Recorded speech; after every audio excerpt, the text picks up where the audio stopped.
This is now open for the panel. So I'd invite Sham, Erwin, and Daniel to show their videos and unmute themselves when the questions are coming in. So Dash, what I might do is just go to the question answers here and just go from the top, and we just alternate. Does that sound? Yeah, sounds good. All right, so this could be a question, I guess, for any of the panelists, but I guess particularly to Sham and Erwin. From Claire, do we need to educate patients so that they're aware they need to make sure that they're the right patients for surgery?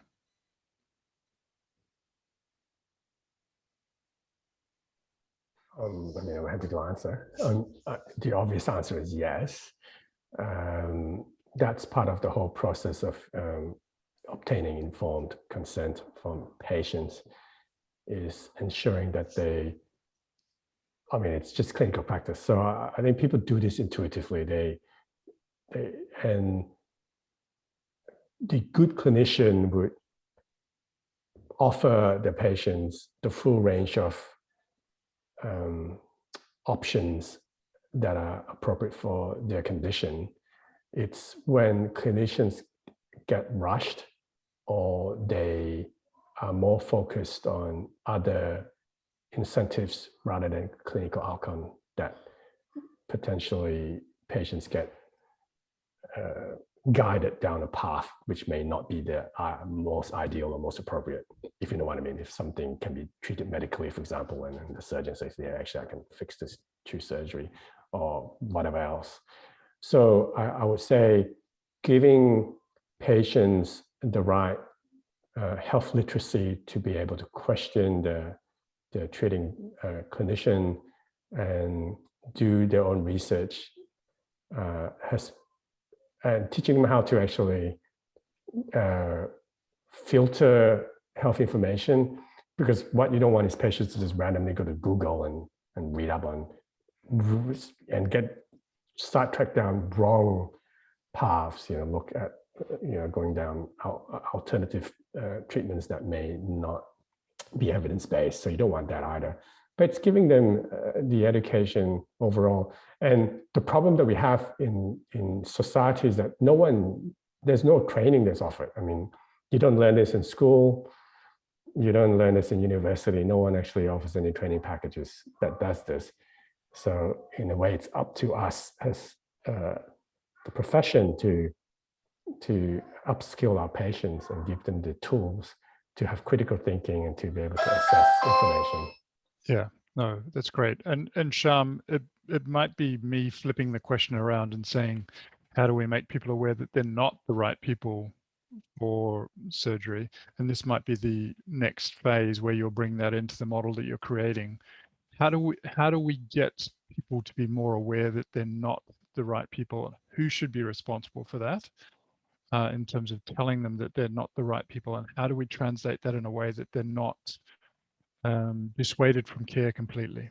Yeah, it's a good question. So my work, this first model that you've seen is the first part of, being able to identify early who is likely to undergo total knee replacement. The second part is then, building this second model that we then use to be able to predict who's unlikely to respond to total knee replacement out of that group of people who are likely to undergo it.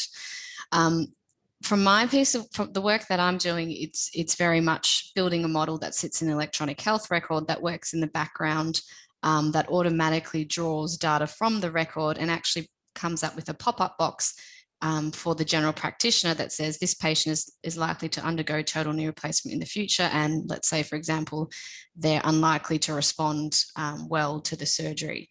So that's where this work's going. My background is purely statistical. So from a clinical point of view, I can't pitch in there really about that sort of thing, but that's what we're working on from this side.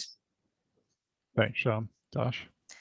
Excellent. And I guess leading on from those comments, and this is potentially a question for Daniel as well, how do you see AI and decision-making tools in the future supporting patient selection? And will the cost investment into upgrading hospital systems be offset by the potential increased cost effectiveness? So I don't know, Daniel, if you want to kick that off, and then Erwin and Sham, if you want to comment as well. Sure. So I can't speak much about the cost effectiveness from my research, at least not yet. That'll probably be later down the track. So can you just reiterate the question to me? Is it? So how do you see AI and decision-making tools in the future supporting patient selection? Yeah. So I think it's like my presentation really focused on building the bigger picture of the patient. So I think at the moment, you have risk prediction tools that have individual outcomes that you're predicting based on whatever information is available. And you may or may not, like as Sham's found, you're limited by what is available in the data set that you're actually building the model on. And then that's only a particular outcome. And then the clinician needs to fit that into the whole context of the patient. So as you build that picture and build more and more predictive models, I think you'll eventually need to get to the point where you sort of need to be able to contextualize all that information. So it could be very helpful in terms of giving you a more complete picture, what to do with all of that information, and how I imagine that could be quite overwhelming if you've got the output of 10, 20, 30 or however many different predictive models, and how do you actually fit all of that information together. You could argue that's maybe things going on intuitively. I think is something that Erwin touched on. It's going on in the back of your mind, but it's not brought to the forefront, whereas these algorithms might have a way of formally actually putting it there on the screen right in front of you. I think it'll depend on how well you evaluate the models, and Sham was talking about discrimination, calibration, decision curve analysis, and all sorts, like getting a really complete view of each model and knowing how good it is. And then actually, so you need to pick the right outcomes, use models that are actually good and useful, and then actually know how to apply them and what to do with the information. Because I think the challenge is actually putting it into the system and teaching people how to use it, and when the model can be superseded by clinicians, when it has a spurious outcome or result, and when the model should be relied upon. So I think that's the next sort of paradigm shift that needs to happen, actually putting these things into practice. There's plenty of research into developing AI, but not so much on actually putting it in clinical practice and seeing what impact it has and how to do that effectively. And I think that's a much bigger body of work that sort of requires a much bigger multidisciplinary approach. Just wanted to add to that, Dan, as well. That's something that we spoke about early on with this study was we actually conducted a focus group or a working group with a group of general practitioners from the Victorian Research General Practitioner Network. And we sort of sat down with them before we even created this model to say, oh, okay, what would be useful? And yes, they said, okay, we would like you to develop this model and embed it in electronic health record. But after that, what would also be useful is perhaps to make that or part of that available to the patient online, and where they can, the general practitioner can say to the patient, okay, well, you've come up with a high probability here of requiring a knee replacement or undergoing it, and you're likely to have a poor response. You can have a look at this web page and play around with some of the risk factors yourself, similar to what you saw with that app that I showed, and actually lets a patient see what impact each of those predictors have on their actual outcome. So we did discuss that as a potential later on. Excellent. And I think you guys have both touched on the development side and how complex that could be. But I guess maybe, Erwin, over to you in terms of what would the implementation and the cost side look like for some of this AI decision-making tools? Yeah, so this is a good question because it touches on what I was presenting on yesterday around AI and the future. So the AI tools that are available now are actually quite cheap. They're easily implemented. They don't actually need the hospital to set up too much infrastructure. You don't even need an EMR as long as you've got a data set has been shared. So actually it's being used now. I mean, in terms of pilots that are happening across the system, lots of hospitals are working with vendors like 6 Degree AI, Data Robot. There are all sorts of different AI companies, and it's cheap because a lot of the AI engines are open source, and most of these providers now give you the software, and you can just pop in different AI modules from IBM, Microsoft, OpenAI, whatever it is, and they'll all give you slightly different answers, but all very, very similar, and you can compare the different models. So I think in terms of implementation, it's not hard to implement. I think the key here is, and in terms of cost effectiveness, depending on what you're using it for, you save your money. I mean, of course it would, because you can reduce readmission rates, you can reduce complications. There's also things you can actually try to find out how you can directly save money using the models as well. So the issue is governance. It's how the governance around not just what you introduce, but then what the system of training the model. Because what you don't want is to create bias, to give them the wrong data set, and then to think that it's giving you the right answer when it's actually giving you a skewed answer consistently, and you don't know. And the part of the problem with deep learning systems is sometimes the way they make decisions might not be that transparent. So you don't actually know. So if it keeps telling you that patient is not suitable, it's not suitable. And then the clinician's thinking, hang on, I think they are suitable. But then, you're saying, well, the AI must know better. Then somehow there has to be some testing of that because the AI might have learned something that's wrong out of your data set. So which data set do you use? Now that we've got registry data nationally and things, that's going to help because they're going to have more data for the AI to learn from. But so hopefully that answers it. But it's going to come. There's no question about it. People are already introducing this. And I think it's more about making sure that we're using it in the right way and training our clinicians to be able to use them and understand the information, if you know what I mean. Fantastic. A question for Sham and Erwin. I really appreciate your insights on this as well that was posted too. Lovely work on the predictive model, Sham. What do you think about the utility for clinicians and importance to patients of any model that predicts the receipt of TKR, given the current pathway for knee osteoarthritis is not optimal, and we know that many people might be receiving TKR unnecessarily and might do just as well with non-surgical alternatives, such as exercise? That's a long question as it already stands. I'm going to complicate it further and say, where should that discussion be occurring with the patient in terms of what context? Because most of the time at the moment, I think it's happening with the surgeon, whereas it probably should be happening earlier in primary care. Yeah.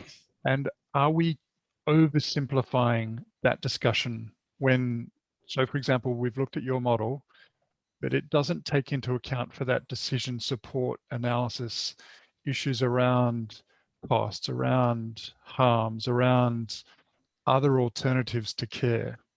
Mm-hmm. So wonder if you could comment there, and then Erwin, again, invite you to share your thoughts. Yes. Okay. So I'll just go back to the original part, and then I'll answer, I think, David, what you've added on there. So I think Anne, the question came from Anne. So thanks, Anne.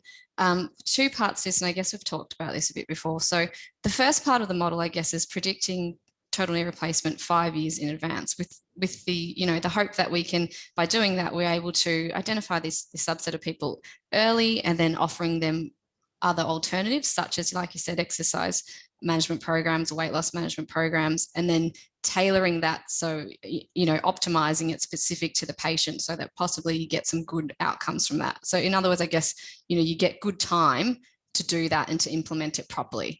That's the first part. The second part is then, using the second model that we will then develop to hopefully say, okay, well, this is now a further group of patients who are unlikely to respond. And with that group, it's important that we can identify them, because then essentially we can start running perhaps clinical trials or other research on that particular group to identify possible other strategies that may be helpful or beneficial for that particular group. So that's that part. In terms of answering, David, what you said about, I guess, the output of the model, we did do a decision curve analysis, and unfortunately I couldn't include that in the slides due to time. But essentially that decision curve analysis follows on from what Dan showed in his PowerPoint slide. And what we actually found was that the model provides a net benefit between a certain threshold probability, and that threshold probability is about 3% to 28%. And what that actually means is, in that range, if we say, okay, let's take the context of the model and say, if we're going to use this model and we identify people who are likely to undergo total knee replacement, and we say, once we've identified this group, we're going to send them off to the GLAD program, for example. So we said, okay, if that's a potential treatment option, you know, how much is the GLAD program versus undergoing a total knee replacement surgery? And we said, roughly doing some estimates, the GLAD program was about, I think, $1,500, and the total cost for total knee replacement was around $23,000. So we said, you know, straight away that the cost of doing total knee replacement was about, I think, 15 times higher than unnecessarily, you know, if you'd unnecessarily referred someone on to the GLAD program, for example. And so that sort of takes into account that harms versus benefits, which you're sort of talking about there to some extent, not fully. Obviously, there's a lot more that comes into that. But at a high level, you know, we said, okay, well, if that's the case, if we say that, you know, total knee replacement's 15 times the cost of unnecessarily referring someone to the GLAD program, does that actually, at that particular threshold probability, so at 15 times, that corresponds to a threshold probability of about 6%. And does our model add any benefit? And it does, because it falls in that net benefit threshold probability. So what actually happens at that 6% threshold is our model actually ends up being able to identify, I think it's 8 extra true total knee replacement surgeries per 1,000 patients than if you didn't have, you know, if you instead decided, oh, anyone who walks through the door with osteoarthritis, I'm going to refer them on to the GLAD program. So that's sort of the very basic assessment of clinical usefulness of our model. We obviously need to go a bit further than that and consider other things into that equation, and we also need to externally validate our model. But generally, that you know, as high level, that's what we've seen. Thanks, Sham. Erwin, did you have any thoughts? Or Daniel?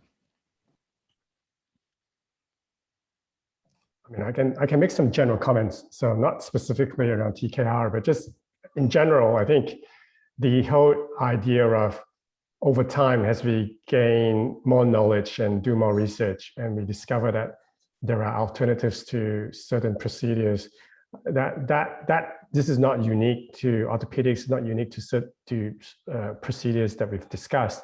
It's across the board. So it's all about over time how we look at value of procedures that we provide our patients, how we disinvest from low value care. You know, I'm a member of the advisory group for Choosing Wisely. This is something that they do. So, you know, examples like spinal surgery, you know, a good case study is cardiac catheterization. There's probably a lot of interventions done on the heart by cardiologists might not be required. And it's very interesting that you see the more cardiologists in an area, the more cardiac catheterizations that happen. And so it's the demand and supply issue. And so we kind of need to look at all of those things. And I think the base to start off with, and this is why you've got this conference and why people are doing what they're doing, is to do the research to understand, as we progress with medicine, what's the new evidence to keep doing what we're doing, and what is an alternative, and what's best practice. And then, you know, I was looking at a comment by Michelle, actually. There's a balance between evidence-based care and personalized care, right? That's that tension. So, you know, on the one hand, clinical guidelines, pathways, evidence-based care talks about the average. You know, this is for most people, you do this. But then you also need to think about the individual patient, because everyone's different, and you need to also offer personalized care. So for this one patient, that might be an exception. But you know, I think surgeons need to say, need to understand not everyone's an exception, so you just can't provide it to everybody, but there might be exceptions. So the average versus the special, and ultimately it boils down to informed consent. and patient choices. As long as you let the patient know that these are the risks of all the procedures, these are your options, these are the probability of success, you decide. And it might be that the patient says, yeah, I want to do it anyway. And so that would skew the data, obviously. But it's up to the patient in a private health setting. People can decide to do something that might not work for them. This is probably an unfair question, Erwin, but just following on from that last comment, do you think that conversation at the moment, particularly around management of osteoarthritis and elective orthopedic surgery, is one where the majority are informed? So I missed the last part because of the connection. The majority of patients are informed, or? Yeah. It's a good question. I think there's still that imbalance of power when it comes to knowledge, and it is incumbent on the profession and the colleges and the special societies to ensure that the information is out there. So when patients do make the final decision, it's fully informed, so that if the outcome is not as they had expected, they know what they were getting themselves into. I think most clinicians can subscribe to that and will support that. You just don't want clinicians to be driven by other incentives, And so, yeah, but I think most clinicians understand that. Josh, you want to take the next one? Well, there's quite a few questions in the chat. And so I don't know if some of you also want to answer some by typing, because there's some questions around what's the difference between risk and probability, for example. So I don't know if you want to answer that in typing, Sham, or if you want to have a quick comment. Sure, I can just comment on that quickly. In terms of from a statistical point of view, that in a competing risk model, there's no difference. Risk is probability, but I totally understand the question, and this is something Peter and I've talked about before. That when I say risk of total knee replacement, I don't mean it as total knee replacement being a bad outcome or something that's adverse or negative. When I'm talking about risk of total knee replacement, I am talking about probability. So thank you for the comment. I think next time when I'm presenting, depending on who the audience is, I will tweak the words accordingly. Thank you. David, was there a question in the list that you think we should pull out? A question from Esco. So I do think, and this isn't necessarily the case for Victoria all the time, but I do think Victoria is miles ahead in terms of maximizing non-operative management of knee osteoarthritis compared to other states. Just look at the variations of healthcare in Australia, second edition of TKR. Opus is a great initiative, and New South Wales ACI is trying their best, but what other initiative is out there? It just disappeared as I was talking. Oh, sorry, I was typing an answer and then answered it, and it must have gone to the answer tab, probably, sorry. What other initiative is out there on the Commonwealth level that makes the states to look into their own systems, not the GPs? Oh yeah, no, I was just saying the commission. So the Commission in Safety and Quality in Healthcare, they've got reducing variation. They just published the atlas. They've got working groups around all of this. They actually track the numbers between the states, and they look at variation and costs and things. And then there's also Choosing Wisely as well. So I'm involved in both organizations, and I know that they're looking at it. It's of great interest. So and this is probably dissemination of information that you're referring to there, Erwin, in terms of the quality for standards and also choosing wisely. How do we ensure that care shifts appropriately? Because let's just say there's a trial comes out 17 years later, some of that evidence might get into practice. Are we willing to wait for quality of care to change based on simple dissemination, transmission of information, or should we have some incentives to make it shift in that direction? Yeah, so whether they be carrots or sticks. It's a great question, David, because this is a nub of the issue. Is does the profession want regulators to come and tell you how you practice, or should it come from the profession? And the approach so far has been the authorities, like Choosing Wisely, for example, but also the commission, they would approach the colleges to ask them, okay, we've observed this variation. You tell us what's the right approach. And the colleges, on the most part, do come back and say, actually, we agree with you, or we actually think it's this. And then we work with the colleges. So it should be the specialty groups themselves doing peer review and promoting it. Now, as you say, if that doesn't work, and that some colleges have pushed back and said, well, we disagree, or we don't, I wouldn't give you, I've got examples, but I'm not going to say them just in case. Then the commission will then go ahead anyway and publish the data. And then, as I was saying, we've got now, they're nationally looking at funding models now. So then they will pull the funding kind of levers and say, we're going to stop funding. So, they're already doing this in the public health system with NWALS and WEES. They're reducing funding or not funding procedures that they don't think should be done at all. And so that's already happening. But I would have thought the first step is for the profession to rise up and to say, yeah, we're going to be. So, I mean, I didn't put in the answer, but the colleges play a big role actually in regulating their own specialists. All right. So I'm fully on board with self-regulation. Not sure, I'm not confident that it's working all the time. So let's look at cesarean rates. Let's look at knee arthroscopy rates in osteoarthritis. Let's look at rehab discharge to private hospitals following joint replacement. How are we going to stop this? Yeah, cesarean rates is a good example. So let's use that as an example. So as you say, the profession has standards. They do have targets. There are RANSCOG targets. But then you've got individual practitioners with huge variation. So the commission tracks it, but has a hospital group. We track it, and we know our individual obstetricians who are outliers. We would go to them and we'll tell them.